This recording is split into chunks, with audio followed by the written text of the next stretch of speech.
All right, guys, this is another first for me. My first experience with the Dan Henry brand. Now, a viewer of the channel, Chris, actually sent in a few watches, but he sent in, this is his personal Dan Henry. It's called the 1962, and they also are a limited edition of 1,962 pieces. This happens to be number 342 of that, and they're actually numbered on the case pack.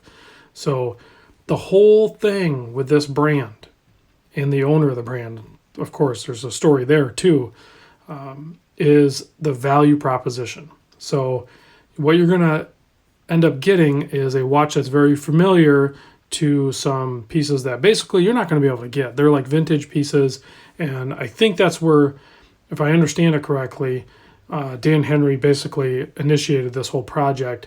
Was he has a massive collection of amazing vintage watches, and he wanted to be able to share that with other watch fans. Well, it's not something you can just go get at a reasonable price, a lot of these watches, but you can get ones that are very similar as far as appearance at a fraction of the cost. So like this one, if you go to the website, is $260. So, and it's an amazing looking watch, and the size is correct. So it is a 39 millimeter case. I measured about 45.3, 45.5 right in there for a lug to lug. And the thickness I measure with this, you can see this like crazy boxed out mineral crystal here at about 12.9 thick. So if you were to minus that, it'd be much thinner, obviously, and a 20 millimeter lug width. And excellent case finishing and sizing and everything. The polar white dial with all the black on it, the black handset, the sub dials, and the indices are so contrasting that it's really nice to look at. And there's three different variations of this. There's the Panda, this one, and then there's also one he calls the Evil Panda, which is basically a reverse of this. So it's a black dial with the white subs. But when you look at it, and because he labeled it the Evil Panda, it does kind of look like an angry panda. And then there's a third one, I forgot to look at it, but it has like a red seconds hand. It's a little more less flashy, I guess. It's more a little more subdued. So, and this houses the Seiko mecaquartz VK63 movement, 50 meter water resist. So, I mean, it has some really good components. It is not sapphire crystal, but that's okay. There is a mineral, K1 mineral crystal with anti-reflective coating on there. So you can see you get some nice dial distortion out of it. So that is achieved, and it's also pleasant to play around with. You have the seconds. Oh, you can do a date and a no date as well. So if you get this thing going, if you guys aren't familiar with mecaquartz, it's very, very mechanical feeling, and it's because there is some mechanics involved with this. It's not just a digital module or anything like that. There's actual levers being maneuvered to get it to cycle through this function. So while we're doing that, you can obviously see the tachometer on the top outside ring there. And then the case back is really nicely done too. It's 3D stamped out, limited edition. This is, like I said, number 342 of 1962. And it has the mecaquartz branding or labeling there. And then you can see that automobile on the back. It is a really well done onto the case back. That's a, I don't know what year it is, but it's a Maserati Typo 60, something like that. They call it the birdcage. So you have a Maserati on the back of your watch. It's pretty cool. So really nice strap too. When I say really nice, I mean it's really nice for the price category. Obviously there's nicer leather straps out there, but this one is nice as the quick release tabs as well. And it comes with two straps. It comes with a black strap, and it comes with this tan brown strap, also signed, and it tapers down pretty good. I didn't measure that. Man, that tapers down to, I bet, 16. Yeah, it tapers down to 16, so really nice taper to that thing too. So let me give you a wrist shot on my 7 1/4 inch wrist.